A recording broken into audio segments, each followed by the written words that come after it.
And it's time for episode 29 of The Condescending Evangelist. Now, I don't want this channel to be all about Charlie Kirk, but on Sunday was the memorial service at State Farm Stadium in Glendale, Arizona. And look, I wasn't a fan of all the fanfare. But at the same time, I understood it because it's like, look, this is Charlie Kirk. His life is about celebrating his life. They wanted to do something big, and Donald Trump probably had a hand in it, and people are saying, this is planned out long in advance.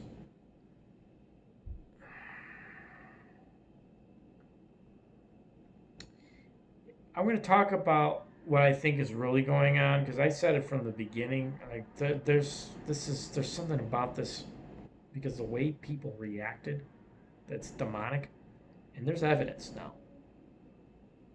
And this goes into a whole deal, and this is where this channel may end up going because I've gone down rabbit holes.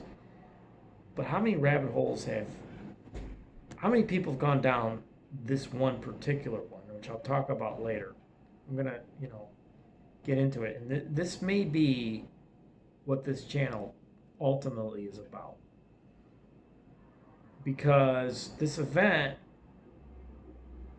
there's satanic elements, no question about it. It deals with Hollywood, and see,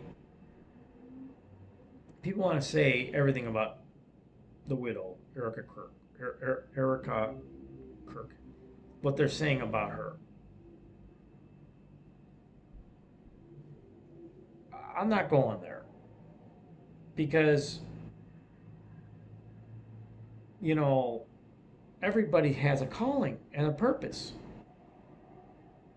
And look, she was in a pageant that Trump was, I don't know if he was the, in charge of or he was a part of. But Trump's been involved in pageants for a long time. And so, look, if he played a role in getting Erica and Charlie Kirk together, so what? Charlie Kirk been a political activist since 2012. They met. There's stories about how they met, but it's like maybe they met or they had some interaction prior, and then I don't know how. Like I said, I haven't dug into exactly what happened there. Point is, the conspiracy angle. There's a particular thing I want to really look into because it has to do with Hollywood, it has to do with the entertainment industry ultimately, and how much predictive programming is going in and where they're getting information from for real. The source of some of this predictive programming needs to be further analyzed, I think. And so that might be my mission ultimately with this channel. But what they're saying about her, I just want to say, people need to back off a little bit. Because you don't really know what's going on in her heart and what in her mind. You don't know. People think they know, they don't.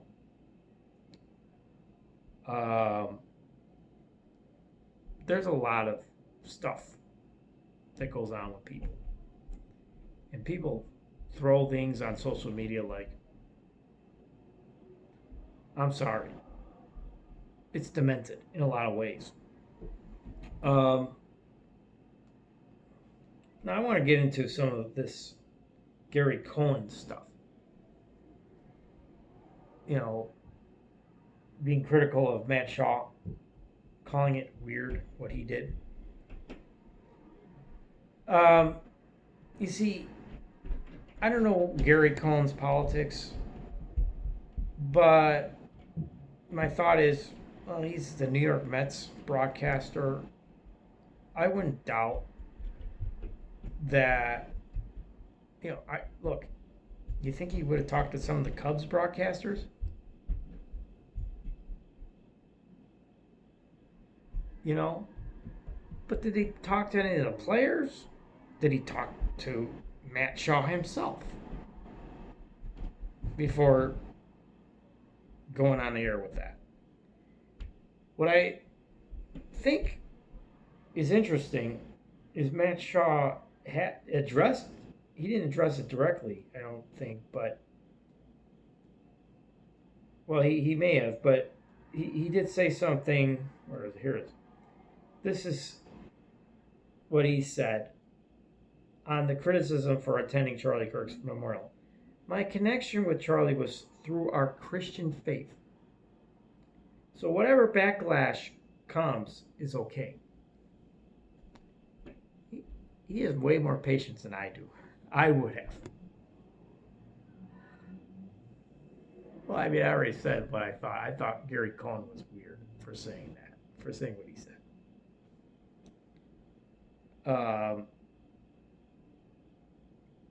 I'm like, but Matt Shaw said, look, and some people disagree with what Matt Shaw says. No, they're saying, oh, it's just about baseball. I'm like, really? You think it really is just about baseball? No, I think it is tied to politics and religion. I do think people have a problem with Christianity, mere Christianity. I do think this. And by the way, it's biblical. So it isn't surprising that someone like Gary Cohn would do this, would say this. So for me, it's like, I just don't want, I'm a Cubs fan, okay? I just don't want this to be a thing. This is the last time I want to address this matter. I don't want this to be a thing during the postseason. That's all I care about.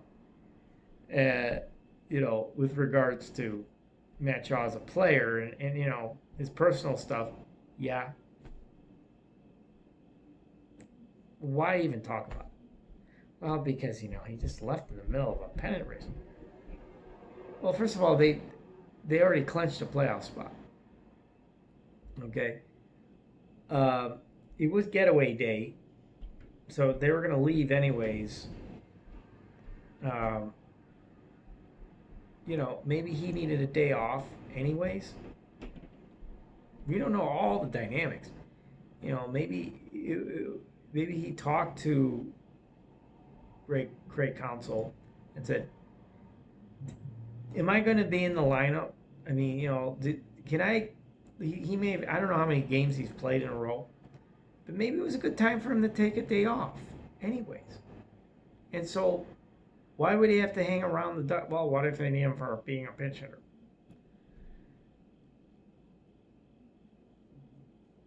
He's leaving the team not just for his own amusement. He's going on the request of the widow, Charlie Kirk. And he's a friend. I'm like, you think she's like, is it possible? She may be calling, is it possible you can show up?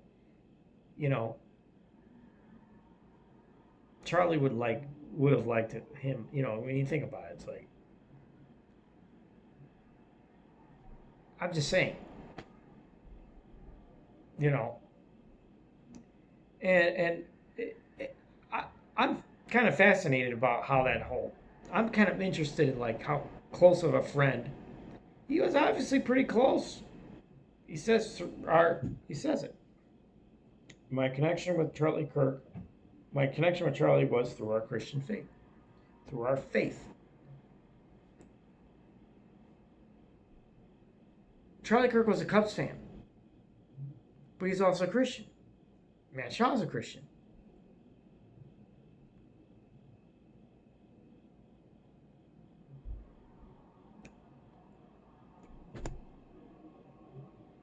I'm just saying, you know.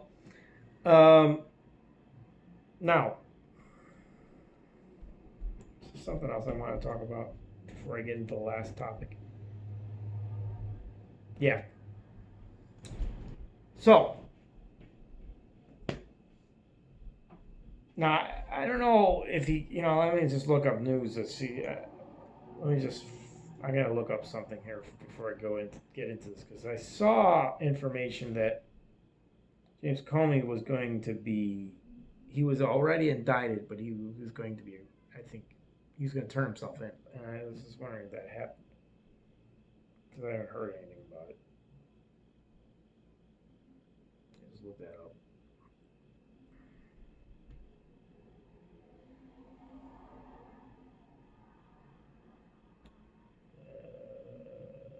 Let's see.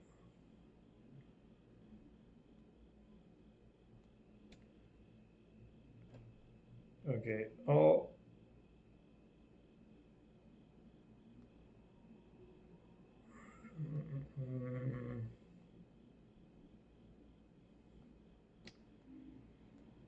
Well,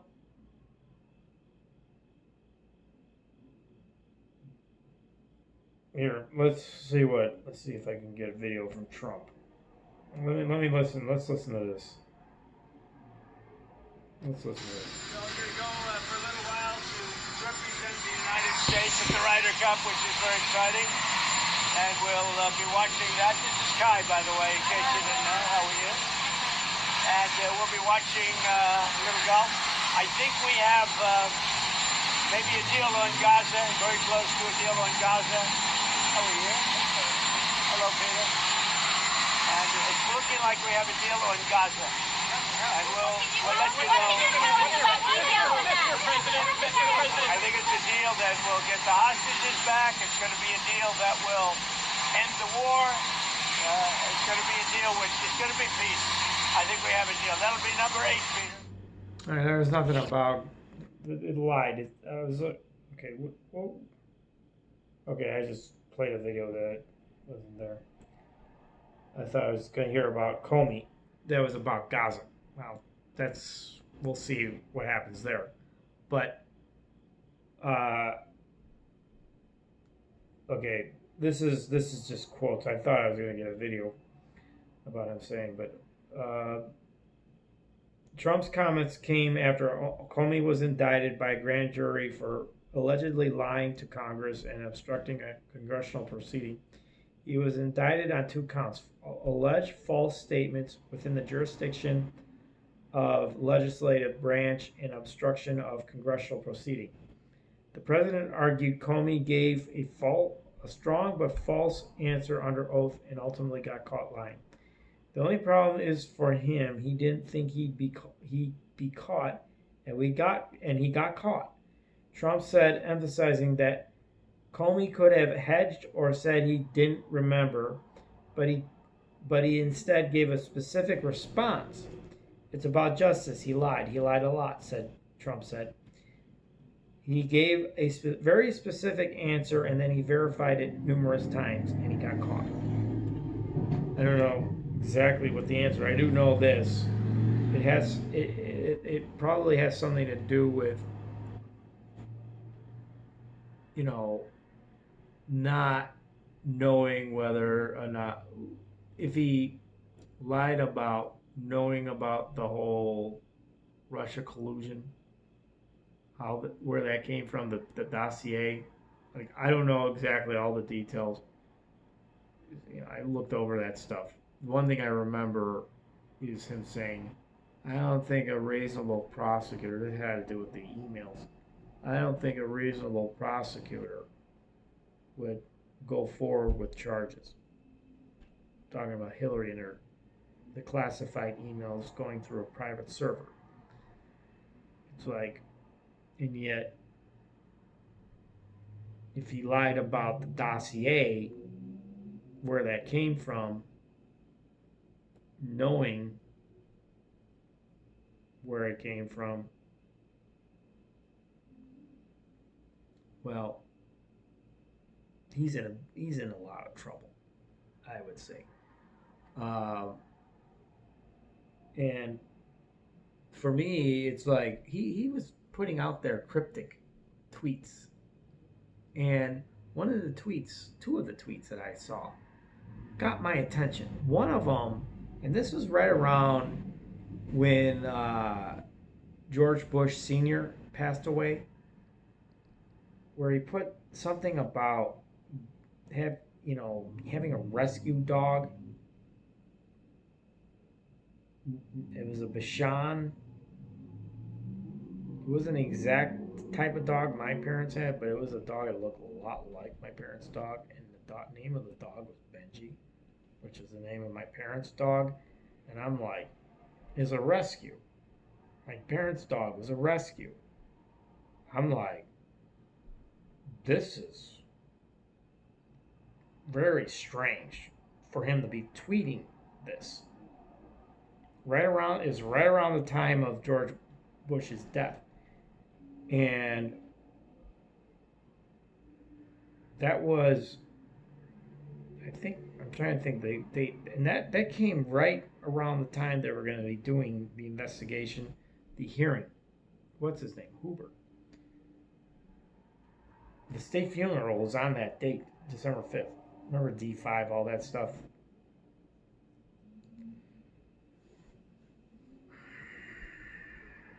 So, and there was another one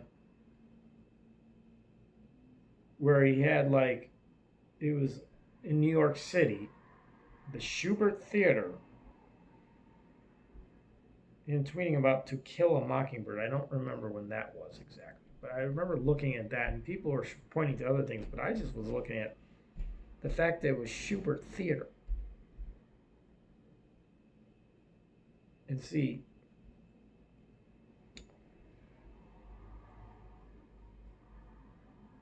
remember the infamous Intel board?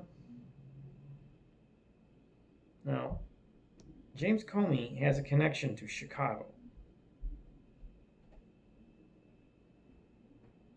During the whole Blago saga, he was the acting attorney general, I want to say in the early 2000s, sometime in the early 2000s. Patrick Fitzgerald was appointed by James Comey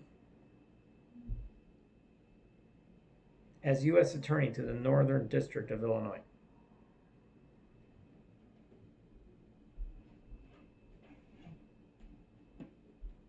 You say, well, I don't understand. Well, he's the one that indicted Blago. And that came on December.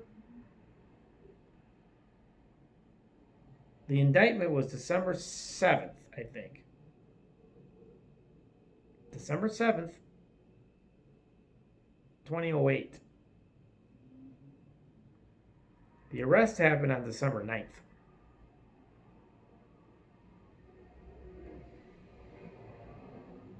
So today is the 26th of September.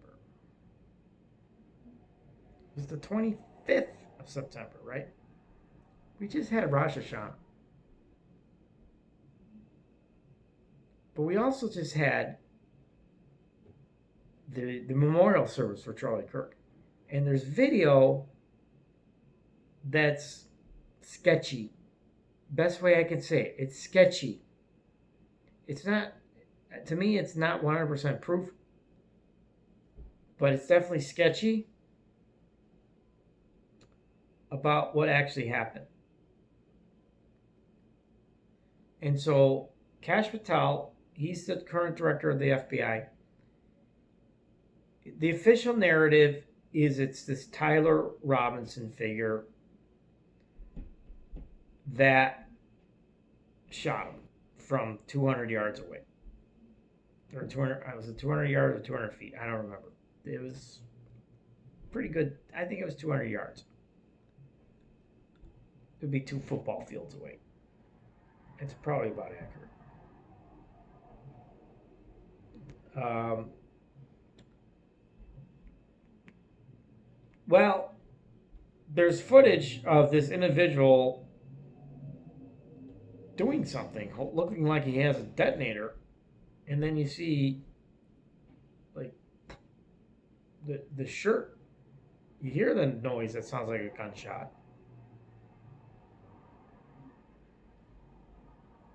but you see the shirt. It's like people are saying it's Mike lapel. Like they rigged it, they booby trapped it. It's some, you know, kind of like a James Bond type weapon, Get Smart type weapon. Yeah, they could do I don't doubt they could do something like that. Make it seem like that's why it's like I reserve judgment regarding. But the question is, people are jumping to conclusions. It's Mossad. Okay. Um, I don't know. But now let me jump into something else.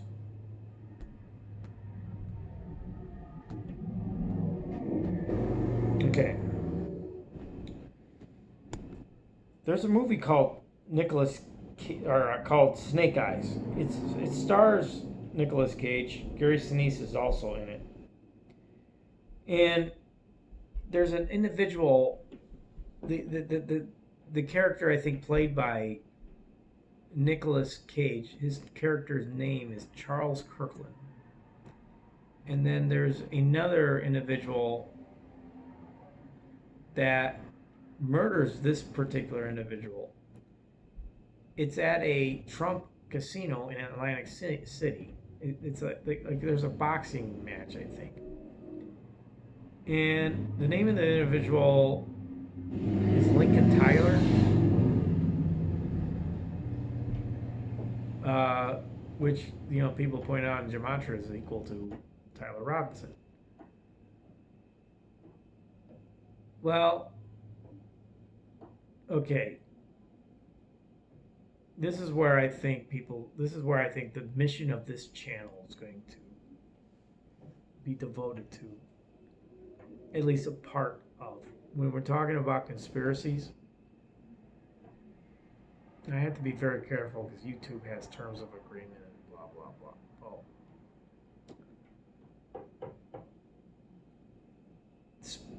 I'm going to talk about where I think it doesn't, there is a deep state,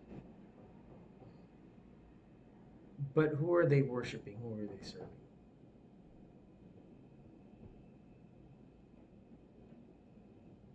Satan. And within Hollywood, these people absolutely would be worshiping Satan. And so he's like, oh, you sound like a QAnon conspiracy nut. Well, there's some validity to all that stuff. Okay? A lot of that stuff you got to take with a grain of salt.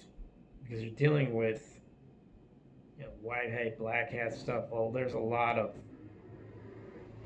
stuff you got to take with a grain of salt, but there's still some validity to it. The point is, Hollywood has satanic elements. No question about it. It's in the movie industry. It's also in the music industry. And so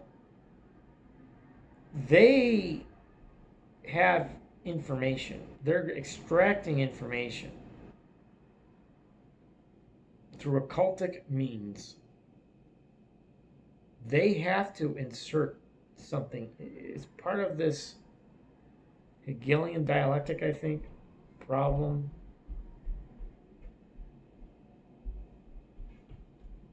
Is it problem solution?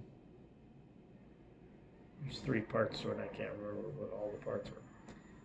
point is, they have to tell you it's the spirits. Okay, they're doing some sort of black magic. I watched a whole video about this, and I gotta dive more. I know something about this predictive programming, and I think there's some sort of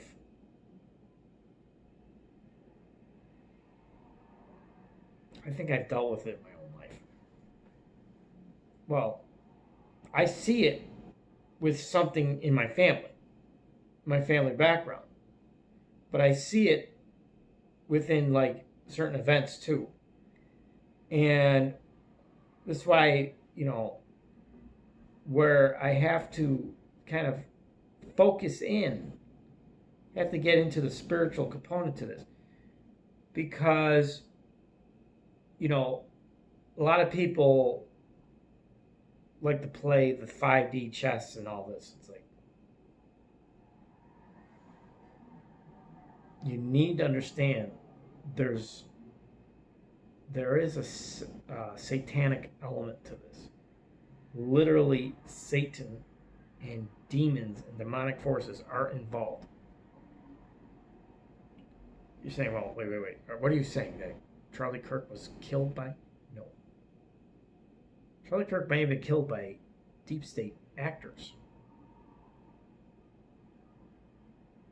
But see, Tyler Robinson, he's a stooge. But see, in the movie, the actual killer is named Lincoln Tyler. So why is the FBI, when they would have information, they say, oh, they're compromised. They're looking at they're playing along with the narrative. Why?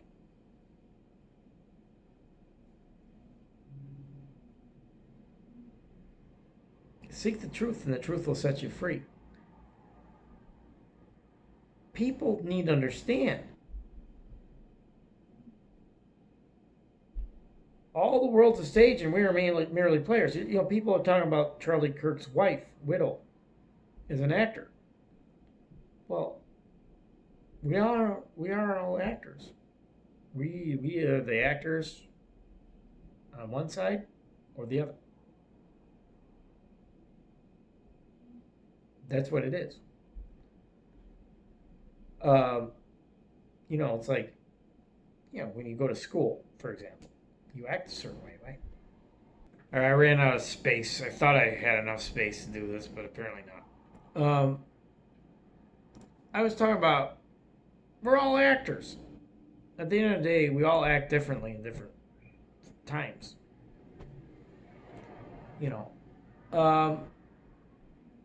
And so,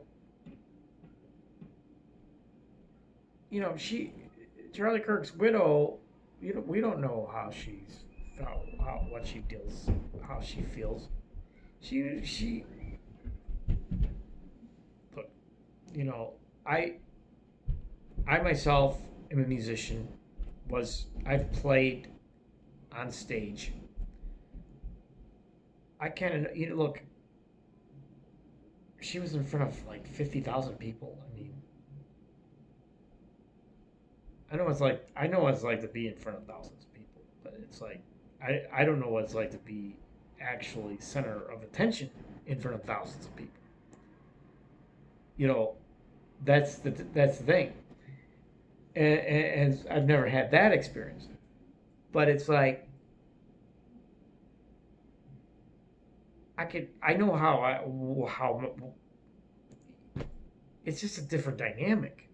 You're expecting her to like be a certain way in front of thousands of people. Unless you've actually been in front of thousands of people, you really don't know. And I don't know what it's like to be in front of thousands of people as center of attention, where everyone's locked onto you.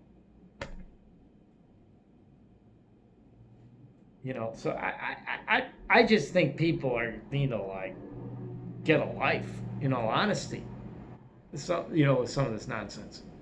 you know, what I really want to talk about is the spiritual component to this when talking about conspiracies. Because I think that's what's lost in a lot of this. People want to drill into just the information, but they want to kind of ignore the spiritual component to it. It's like, no, I can't do that. I can't keep doing that. And, okay, why is it we could see like these movies and TV shows? Why is it we see, it seems like there is this predictive programming. Is the government is the CIA have some sort of predictive programming? Yeah, maybe. But at the same time, it's like, why doesn't our politicians, why don't they talk about this more? If there's a program, well, what if it is spiritual? And I tend to think like, look, I worked for the government. I mean, I worked for Illinois Department of Transportation. And so I know that there are elements, there are shady elements involved. I know this. But do they have these capabilities to, like, we're going to make a movie and then we're going to stage an event in the future to... It's a little far-fetched if you ask me. What's more plausible is that there would be Hollywood filmmakers who get into all kinds of occultic stuff, whether you're talking about drugs, whether you're talking about actual witchcraft, conjuring up demons. I remember watching Fantasia as a kid. Mickey conjuring up a demon. I was kind of spooked out by that. Well, how do we know that's not what actually goes on among some of these Hollywood producers and filmmakers? I think on some level, it does go on. And we know, like, someone like, for example, Jack Parsons, who's the founder of the Jet Propulsion Lab for NASA. He was into all kinds of occultism. He's doing some kind of ritual in an area north of Las Vegas that today has a military base that for decades the government never told us about until the last 5-10 years. Area 51. We don't know what happened there, but what if a portal was open? Aleister Crowley's there, Jack Parsons, L. Ron Hubbard, the founder of Scientology.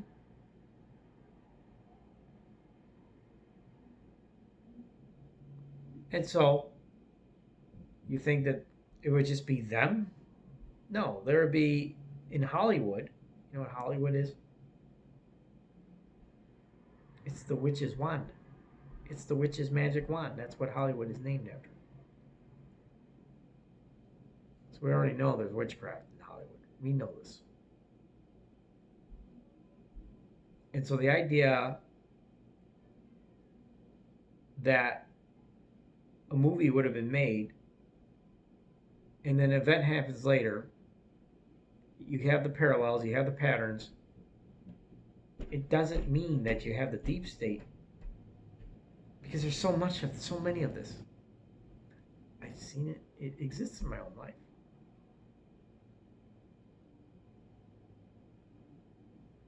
But it's in reverse.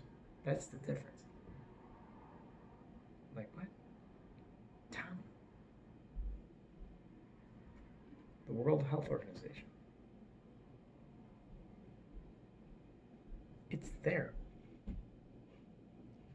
In the MLK shooting, also, There's spooky stuff there. April 4th, Lorraine Motel, James Earl Ray. What's going on there?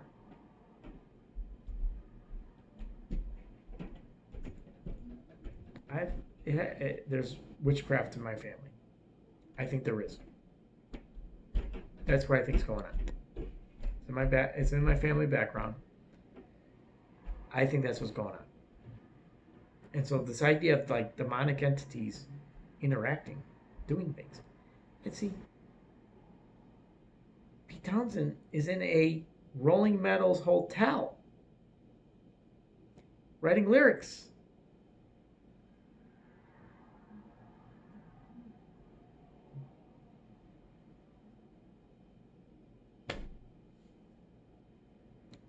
So I think that this whole idea of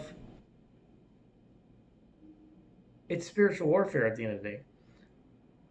Our battle is not against flesh and blood, it's against principalities and wicked spirits in high places, powers of darkness. We're dealing with an enemy. Look, we're getting towards the end of the whole deal, I think. And so the enemy's trying to do everything he can to reverse course. And so that's what I think. And the fact that, so I've already talked about Charlie Kirk, where he went to high school. It's an exact replica. Wheeling High School is an exact replica of Elk Grove High School. There's a story, I've already mentioned 2008. The NIU shooting. Okay? The shooter went to Elk Grove High School.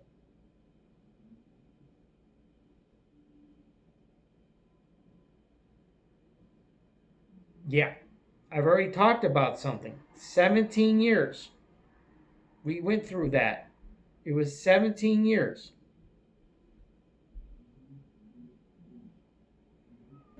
This year.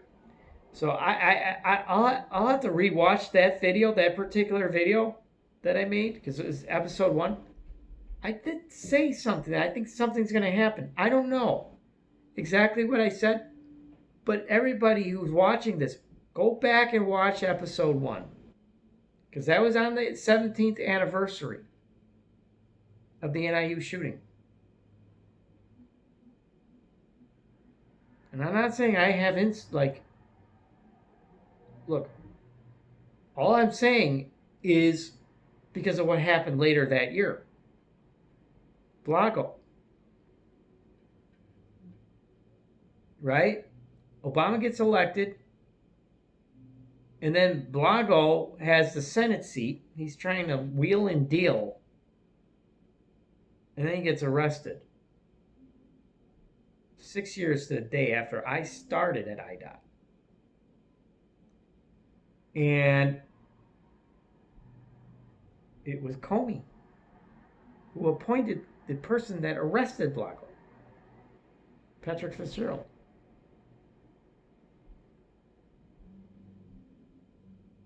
Comey gets indicted yesterday.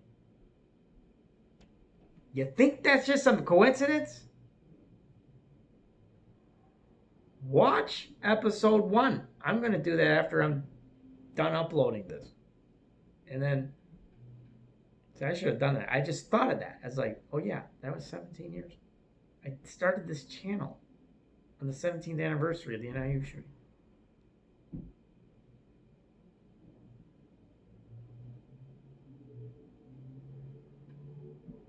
Watch that episode. I'm going to rewatch it, and I might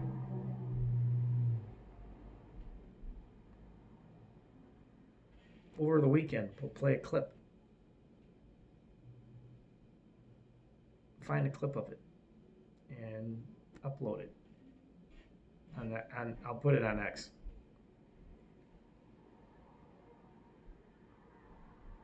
What I'll do is I'll watch it Tomorrow night when I do my live X Live,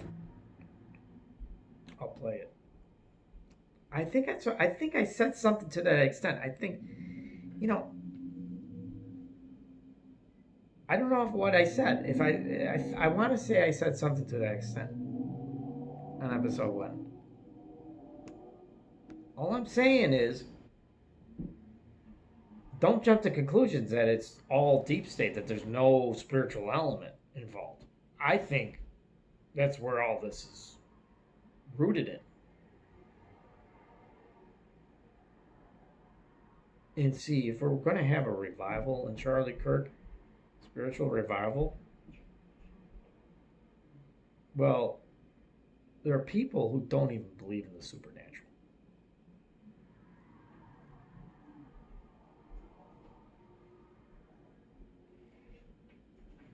That's the thing we have to understand. There are people who don't even believe in the supernatural.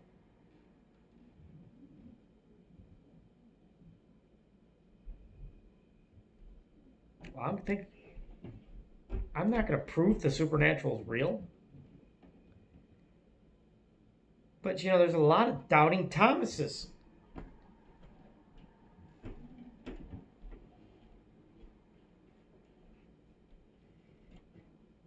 Even Jesus had compassion toward Thomas.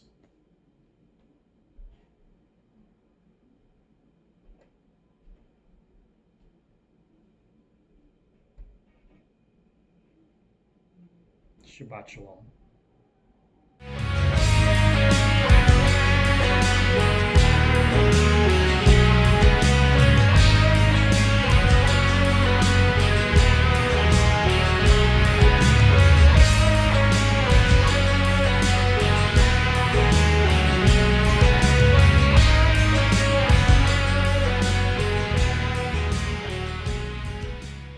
Goodbye, Toledo.